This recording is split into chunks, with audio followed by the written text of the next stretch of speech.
Suzanne McConnell. I'm the fiction editor of Bellevue Literary Review, and I am very pleased to be interviewing Jason Baum, the author of a story called Rocket that was in our fall 2023 issue, Taking Care.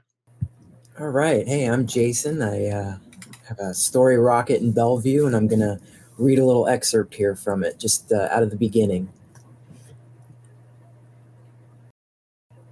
The only meth head I ever liked was this guy everybody called T-Rex.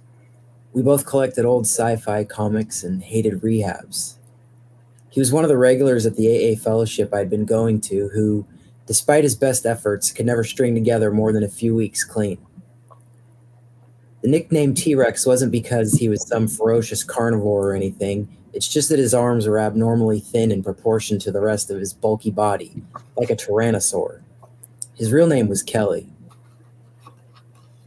One night while I'm cleaning the fellowship bathrooms, I overhear people asking about T-Rex. Nobody had seen him in a few weeks, which usually meant one of the three relapse inevitabilities. In jail, in rehab, or dead. That's the saying around here, whether you're a drinker or a drugger.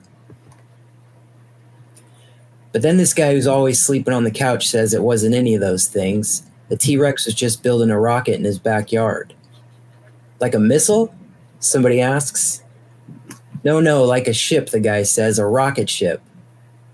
Well, where's he think he's going? Another guy barks. T-Rex can barely read, a woman says. How's he going to build a rocket? I kept scrubbing at the grout between the sink tiles while the debate outside the bathroom carried on about what T-Rex did and didn't know about spaceflight. It's hard to know what to believe around this place.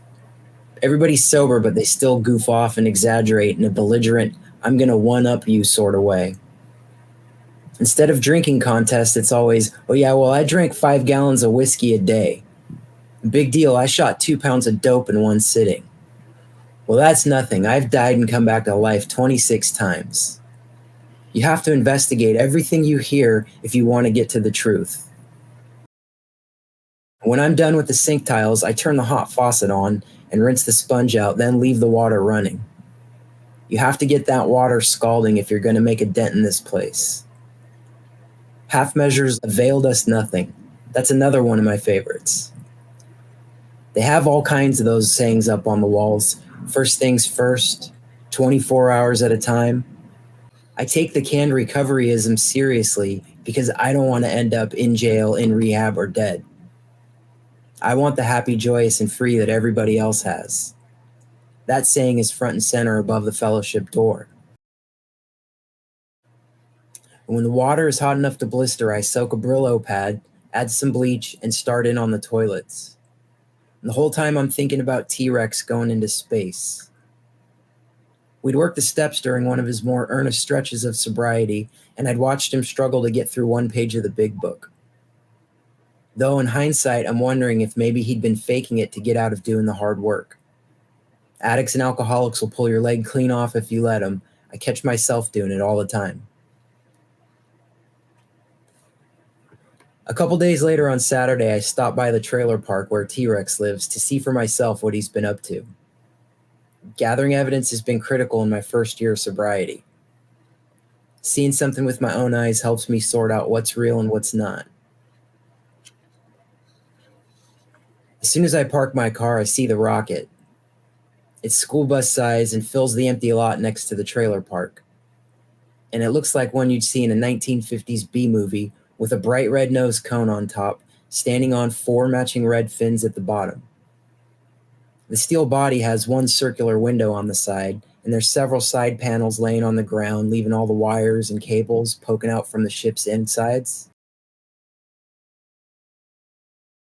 I walk over to where T-Rex and this guy in a white lab coat are standing in front of the rocket with a giant whiteboard that has mathematical equations scribbled on it. And T-Rex is all worked up, pointing at the rocket with his wiry reptile arms and shouting about something called the orbital trim maneuver. You're not taking into account the speed of millimeters versus meters per second, T-Rex is insisting. And the guy in the lab coat throws up his arms in frustration. It's mass and propellant, mass and propellant. I wonder if T-Rex is clean. With meth heads, it's hard to tell. Looking at his weathered, pockmarked face, you'd guess he's in his late 50s, but I know he's somewhere in his mid-30s like me. And plus, meth does a number on the central nervous system. None of those telltale spasms ever go away. T-Rex's little arms always twitch like he's about to punch you, and he makes this weird clicking noise with his tongue. And sometimes his eyes will do this violent blink like his lids are being yanked down over and over. And every time I'm around T-Rex, I'm reminded about how the doctor told me they can only draw blood from my left arm. All the years of shooting junk and oxy left the veins in my right arm shot to hell forever. He actually used the word forever.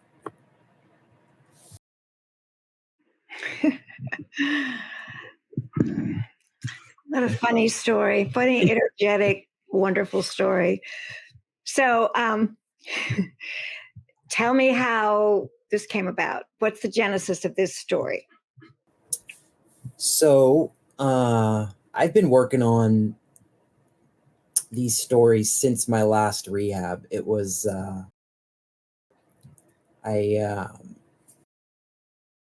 kind of knew I was going to write these stories about recovery, and in the rehab itself, I couldn't really write, but I was writing down bullet points. You know, I would hear something that would make me think it would be a good story, or I would read something in the recovery literature. And so for this one, there's a line that says, like, it's like in the story, it says, "We have been rocketed to the fourth dimension of existence." And so I knew that that was going to be a story as soon as I read that line. So just put a bullet point down, and when it was time, I just fleshed it out. Yeah. This brings us to the question of your own experience, because it's very clear reading the story that you know exactly what you're talking about. The writer clearly has been there. So I want to know if you're willing to tell us your own addiction story. Yeah. Mine's I believe my story's very common. I started drinking and using when I was 14.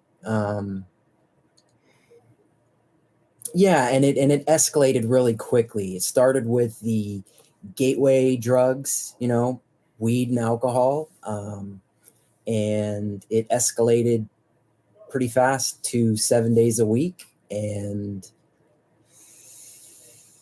yeah, and then that even escalated. You know, it went from weed and alcohol to I don't know if Bellevue wants me saying this, but you know, every drug up the ladder, and eventually, you know, I ended up walking my way up the opiate ladder as well. And So you started at 14, but how old were you when it started getting serious drugs? 15. It was within my first year. God, really? Yeah, wow. It escalated, like, you know, it started with alcohol and weed, and then it went to, I think, probably escalated within the first year to cocaine and acid and meth and all of it. And yeah, and from what I've heard other people share, yeah, sadly, it's a very common escalation that takes off. And so you were at home, living at home. You're just a kid, really. Yeah. And what were your parents doing? How'd they find out? Did they find out? Did they know? Were you hiding it? Were you stealing? How were you paying for it? All that stuff. Sure. So sadly, I think that this is not a common thing. I just don't think my parents knew what to do.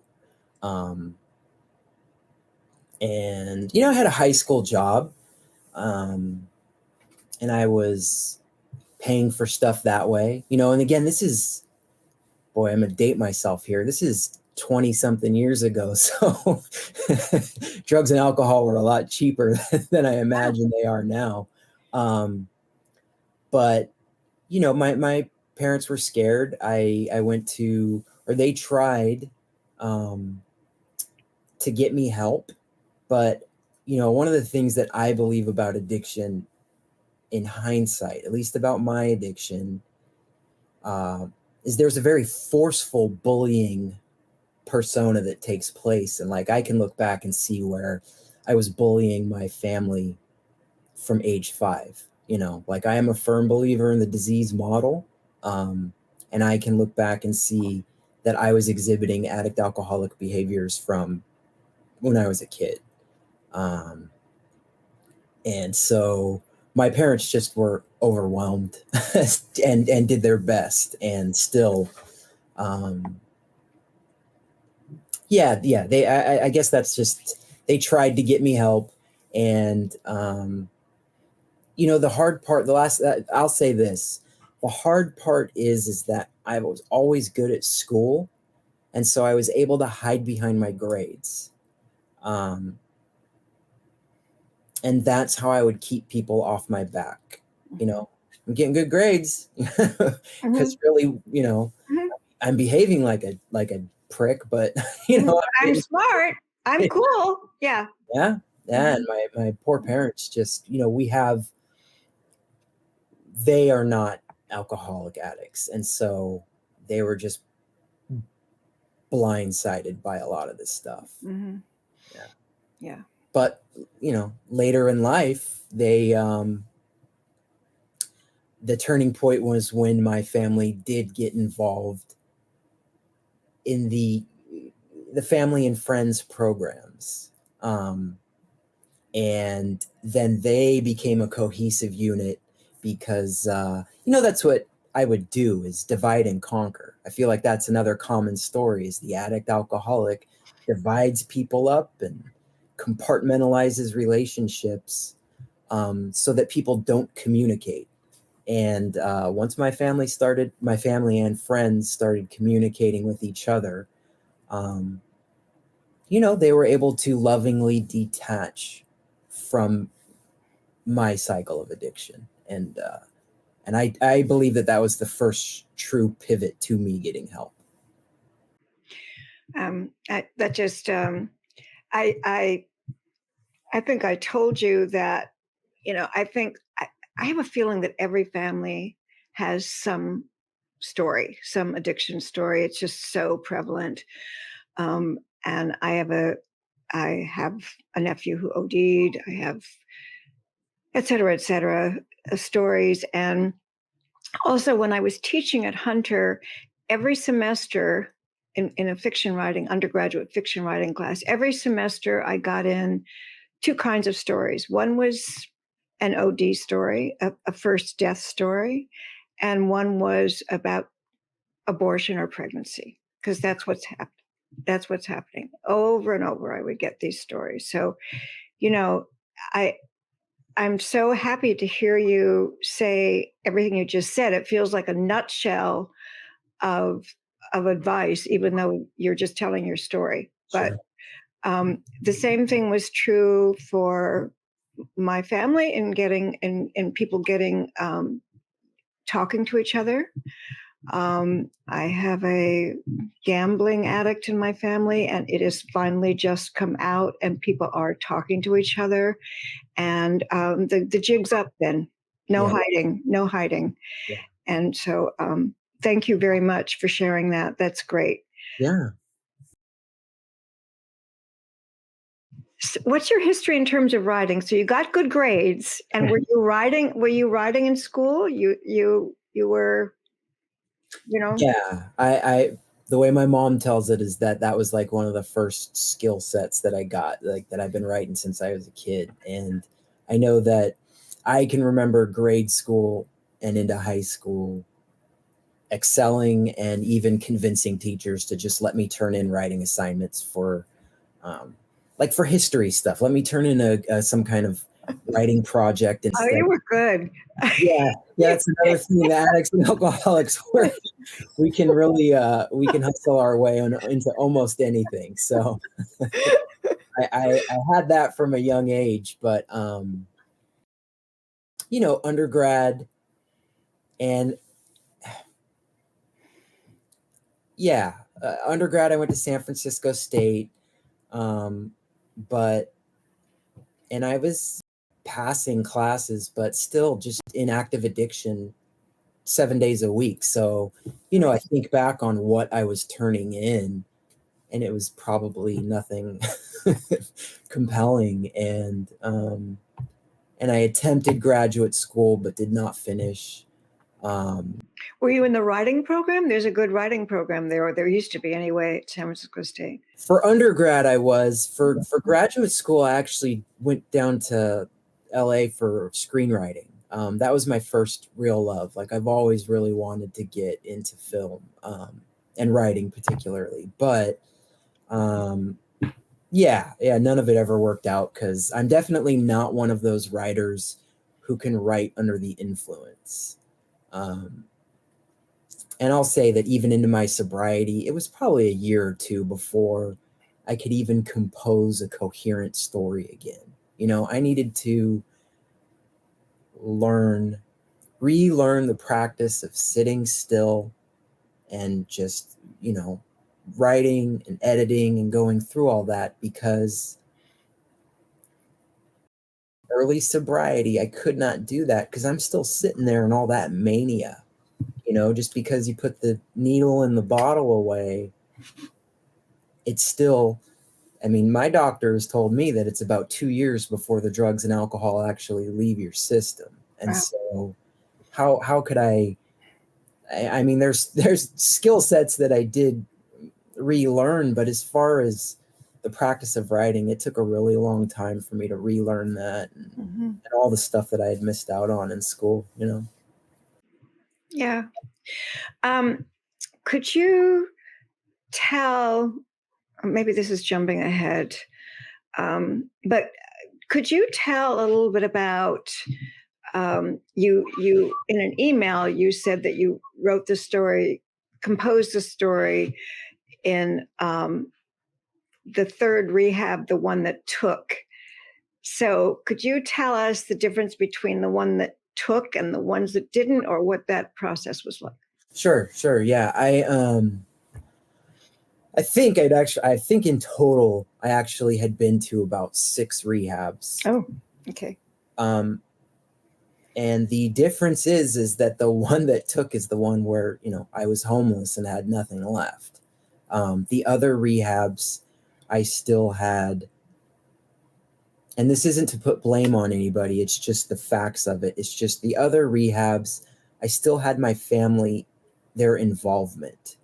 They were still trying to help me get rehabs and make all the phone calls and to drive me to places. And, sadly, Suzanne, my first rehab, my family paid for, and this is a really long time ago. And I know that at the time, it cost my parents like 15 grand, and they don't have that kind of money. So they put it on their credit card, and I stayed for 30 days. And on day 31, I checked out and started using again. And I believe that is an extremely common story as well. Very common.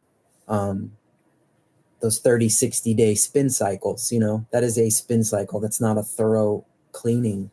And so the one that took is, I was homeless, and found in the East Bay, I'm in Northern California, and in the East Bay, there was a rehab that at the time, it was county funded, and I was able to stay inpatient for a year.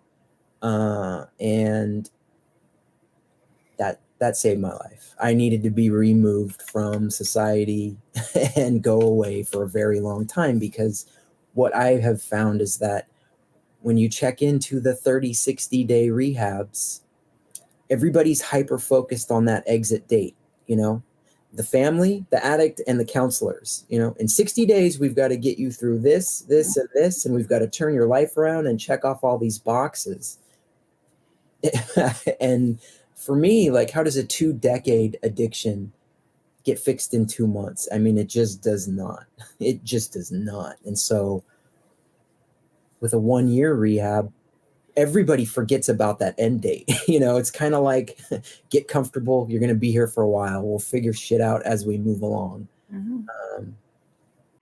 And so that's where you told me you came up with the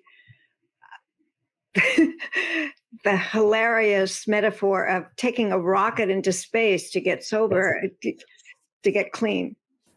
Yeah, because I knew that when I read that line in the recovery literature about, being rocketed to the fourth dimension, I was in that rehab and I wrote that down. I was just like, I know this is a story because it's like, it's in tandem with my own story. Like I needed to go away for a really long time. And so I just knew that would mirror what I was doing, was this guy getting in a rocket and going to outer space to get sober.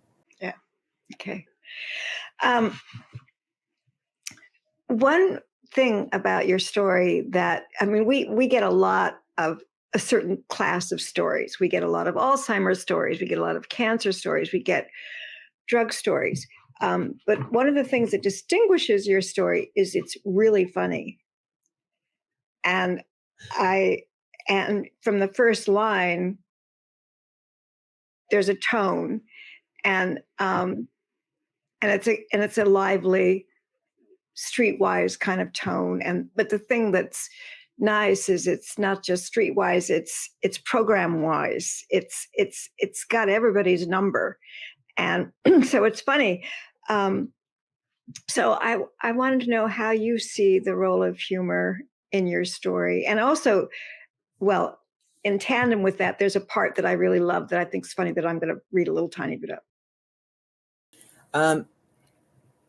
I just think the humor is just me. I just know that that's something that thankfully I don't really think about. If I'm writing and it makes me laugh, I keep it in. If I'm cracking myself up, then it's good enough for me. And I also know that just in general, addicts and alcoholics just have a really dark sense of humor. In active addiction and in recovery, it is not a glum lot. And I feel like that is the healthiest thing, because we're, when you've worked through something, you're able to laugh at it, or at least we are in recovery. And I just, thankfully, that has been one of the steady feedback that I get from writing workshops, is this is funny. And so I kind of just go with it. Yeah. Yeah. It softens, it just lends perspective and softens it. It's not, I don't know, humor is just an amazing, well, I wrote a book on Vonnegut's writing advice, and the Black humor chapter is full of really dark humor. Yeah, it's great. Yeah. So, and it works to show the human condition really well. The part that I love, and this kind of fits into another topic, which is spirituality and recovery. But I'm not going to read the whole page. I'm just going to read a little tiny bit because I love this. And so indulge me in my own. So I was staring at one of the sayings on the walls, let go and let God, when one of the old timers, Eddie, said to me, that's the truth right there. I don't have any evidence of God, I told him. What's tripping you up? I guess I can't figure out the difference between God and the people who believe in God. Ah, that old chestnut, Eddie said. Well, you better find your God, or else it's in jail, in rehab, or dead. Well, I don't want those. I'd had plenty of the first two, and pretty sure I encountered the third. Either that or it was just strong dope. When you're blessed with the gifts of desperation, you'll try anything. All right, Eddie, enlighten me. How do I find God? You could start by cleaning the bathroom, Eddie said. Everybody finds God in there. Yeah, right. And he does. He cleans the bathroom. He really cleans that bathroom. I loved it because the whole thing of digging down into the mud of yourself, getting in there. I mean, he's cleaning the inside of the toilet seat.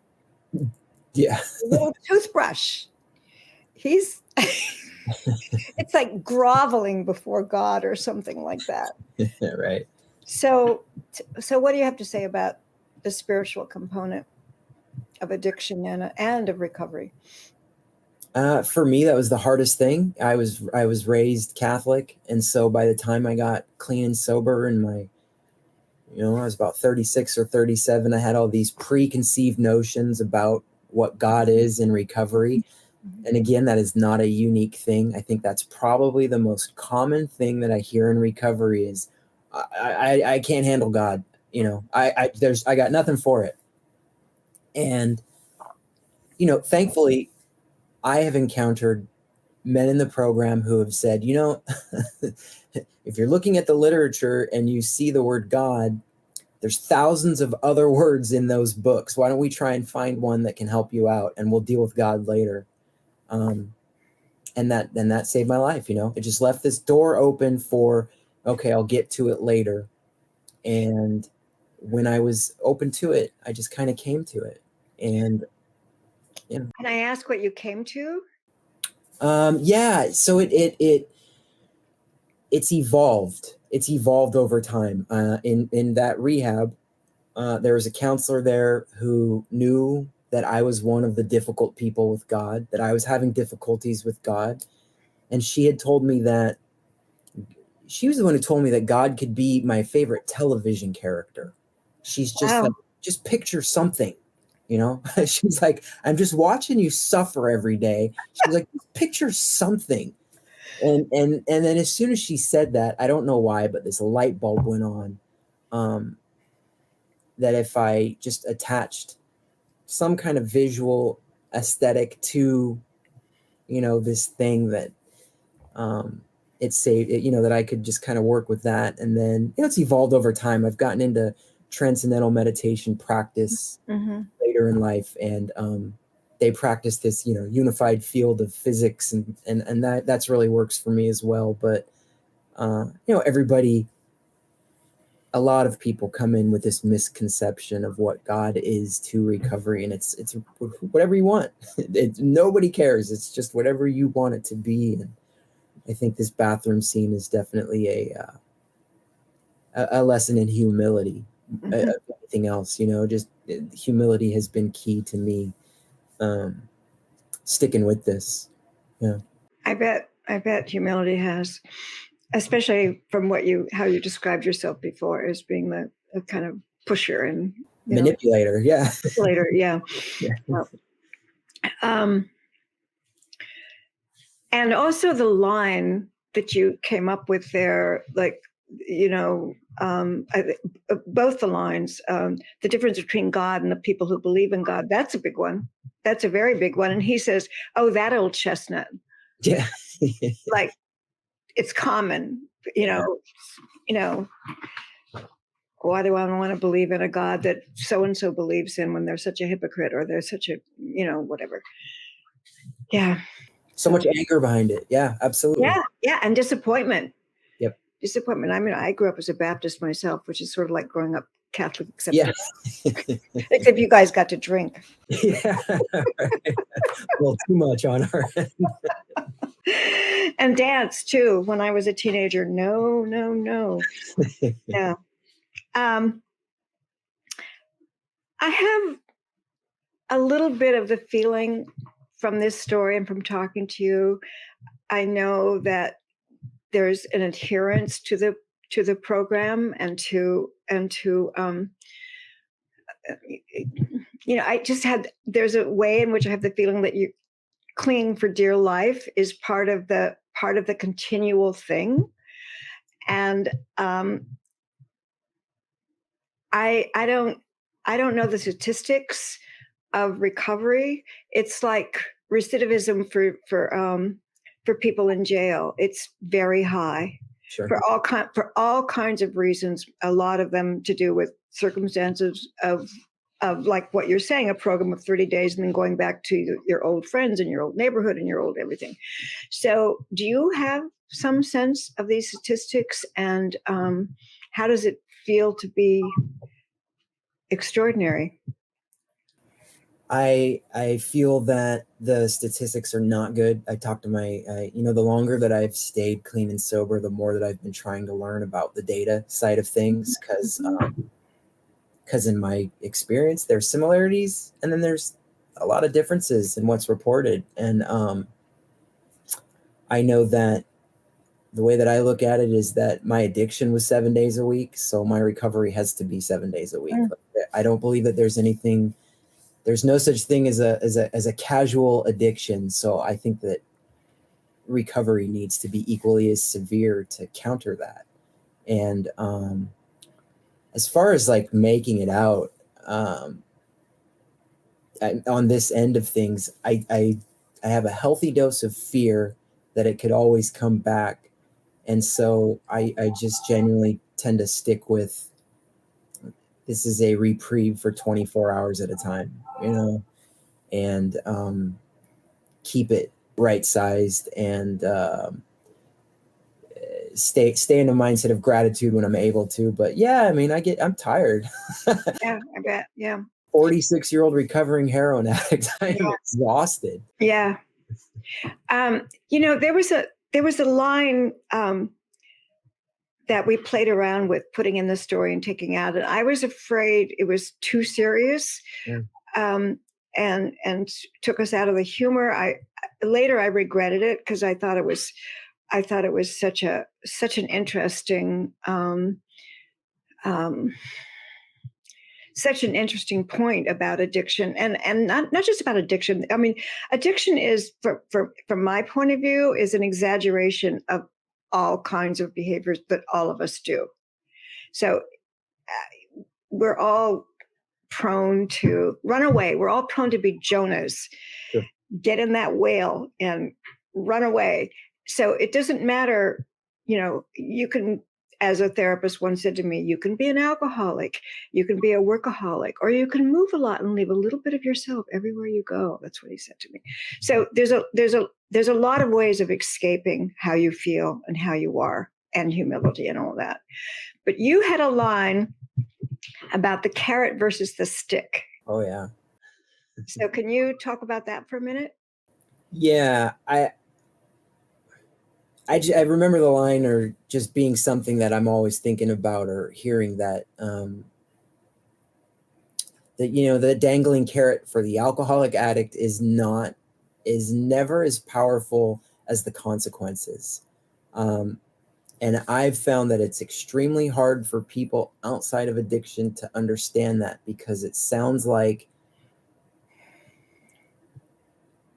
I don't want to be home. I want a place to live, or I want my kids back, or I want a job, or I want money.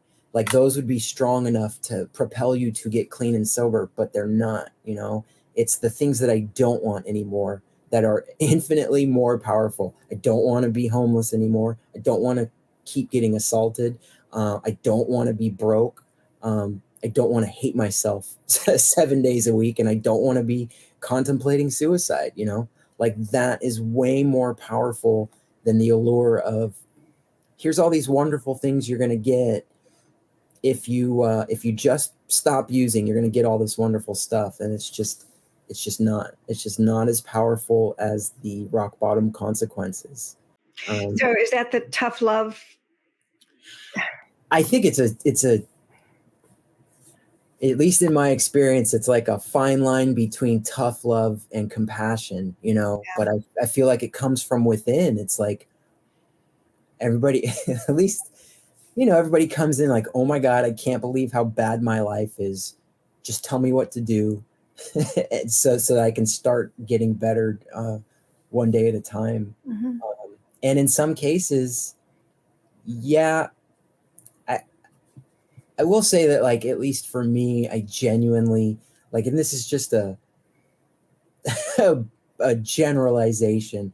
I think there's two different types of addicts. I think there's the dual diagnosis and the non-dual diagnosis.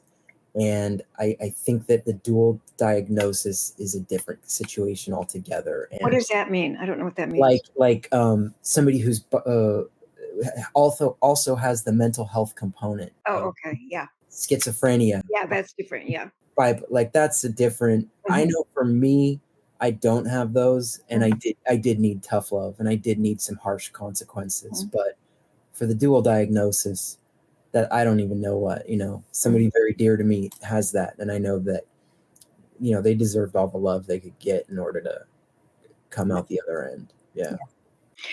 So the point I was making about people not being addicted, just sort of normal walking wounded, I feel like that was true in my own life. Maybe that's partly why I'm interested, because I found myself in my early 30s just with my life not going the way I wanted at all, and living, being in Vermont in the cold, friends everywhere else, just having a really hard time. And all in my 30s, all I did was go to different therapeutic things, not therapy, every single thing I could think of. Yeah. Yeah. So, and it worked. It worked. My life is great. So, good for us. Yeah, right. We made it out. We made it through. So this is your first published story. Yeah. And BLR has published a lot of first authors. First stories of people who are writing. And some of those writers have gone on to become quite well known. And it's something very exciting about feeling like you're giving space on the page and working with somebody who's never been published before, because we all are writers and we know something about what that means. So what did it mean to you, and how did it feel for Rocket to be accepted by BLR? And how did you find BLR, by the way? Well, I'll start with how I found BLR. I had done a book coaching thing where I had a bunch of stories that I wanted to, it was suggested to me that, this is how a friend of mine had elevated their writing career. From the casual groups to, I want to have somebody take a look at this. And the book coach had recommended Bellevue specifically as dealing with mental health and healing stories and stuff like this, and thought that my work would fit. And actually, you are the first journal that gave me personalized editor feedback in a rejection letter for a different story a few years ago. And the feedback was, this was not a usual story of addiction. It has dark humor. Please send us more when you're ready. Something along those lines. And I had, at the time, 200-300 rejection letters. And now there's this one that actually has editor feedback. So I knew that I was going to come back to your journal with something strong. Wow. That is something that we do, and it is very unusual. And sometimes it makes me afraid for writers, like especially ones who haven't been published much. I think, do they know how unusual this is? Are they going to be discouraged because they just get the blank? It takes time and effort, and it does. And we're all writing, and we're all busy. And sometimes I'm just like, oh my God, do I have to do this cut paste, blah, blah, blah, and give that feedback? But we do. So now I'm really curious what that story was, because I wonder if I read it. Yeah. Do you want me to tell you now or offline? Can you tell me quickly now? Yeah, it's a story about a mom and a sister having a pretend funeral for an addict who's getting out of recovery, and they don't know how to interact with them. And so they've got this advice to go have a pretend funeral to bury the addict and welcome the recovering addict. And so, that was the story. Wow. Yeah. I feel like I sort of remember that, but who knows? Maybe I'm a false memory. Sounds like a good story. Keep working on that story. Yes. Yeah. So how'd you feel about the editing experience at all? I mean, not just the editing, the whole experience of being in BLR. I feel like I felt more supported than I knew to expect, because I've never experienced this. So I was overwhelmed. I was surprised. And then once we got into the editing part, I feel like since I've gotten out of rehab, I've been collecting teachers because 20 something years, I don't remember any of that stuff because I was using. And so when we started working together, I felt like you were teaching. And I had reached out to a friend who is published and said, what do I do with this? And she had said, just remember this person's trying to make your story better.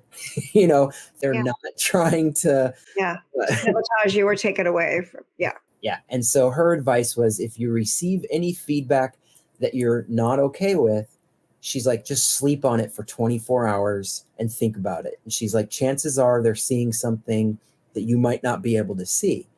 And then I just pivoted into recovery stuff where I just kind of like, I feel like if I wear things like a loose jacket and just kind of go with the flow, I'm going to end up in the right place. And the story is still, you were helping me tighten up the mechanics of the magic realism, which is a skill set that I need help with anyways. So it was kind of like this perfect pairing. And even at the end, when Danielle had sent some final feedback, she had given me this rule that I didn't even know about. And so now it's just like more in my arsenal, now I have it's like a class I went to. Yeah. That's great. Yeah. It's great. You told me you're writing a collection of stories centered around addiction. So I would like to know about that, and what are your ambitions as a writer? Yeah. So at this stage, it's going to end up being either a collection of short stories or a novel of collected or of interconnected short stories. And, my ambition would be to get stories about recovery into the world that focus on the message of recovery and not that mess of addiction. Because when I try to look around and see what stories are out there, what I see is like some very stereotypical stories of either the very entertaining journey to rock bottom, all that misery and awfulness that's entertaining. Or I see the overly sentimental thing, where it's melodramatic family pulling the addict out of addiction and all this stuff. And now the new story that's out there about addiction is we're seeing stories about the pharmaceutical companies. And so I'm watching all these and I'm going, where the fuck are the recovering alcoholic addicts? Like, we're there. There's like this whole world of stories that exist out there, and they can be equally as entertaining. And I just think that that's my ambition. That's what I'm zeroed in on, is putting those stories into the world, because I think they can be funny. And I think they can plant a seed of hope into either an addict alcoholic or a family member, or at least me.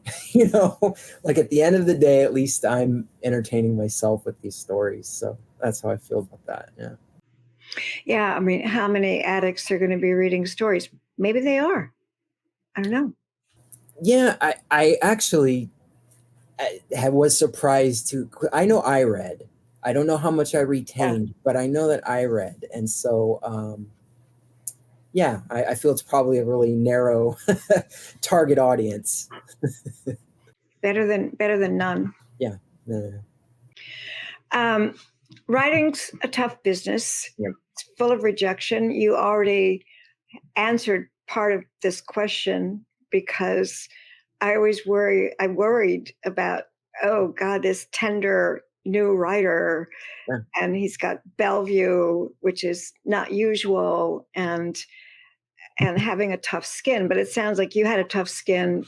That's a lot of rejections you had before Bellevue. So how have you been, and how are you now supporting yourself emotionally as a writer?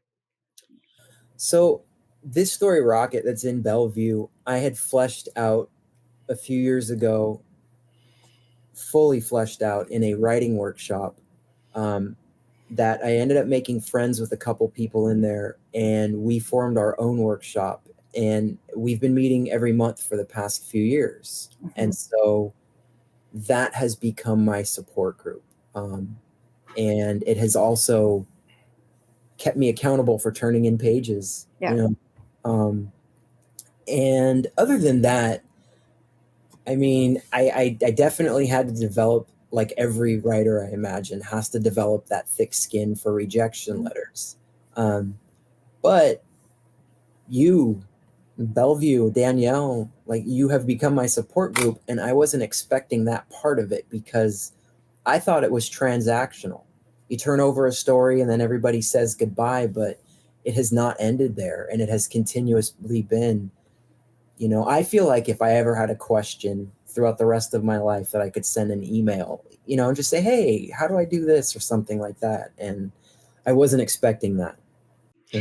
Yeah. Well, I think I told you this, but you are the only writer in my 20 years of editing for Bellevue. First, I was a reader, so I'm using up a couple of years there. But first, I was published in Bellevue. I got into Bellevue because I published a story, and then became a reader, and then blah blah blah. But you are the only person who has ever asked me, what can I do for Bellevue? What can I do for the BLR? And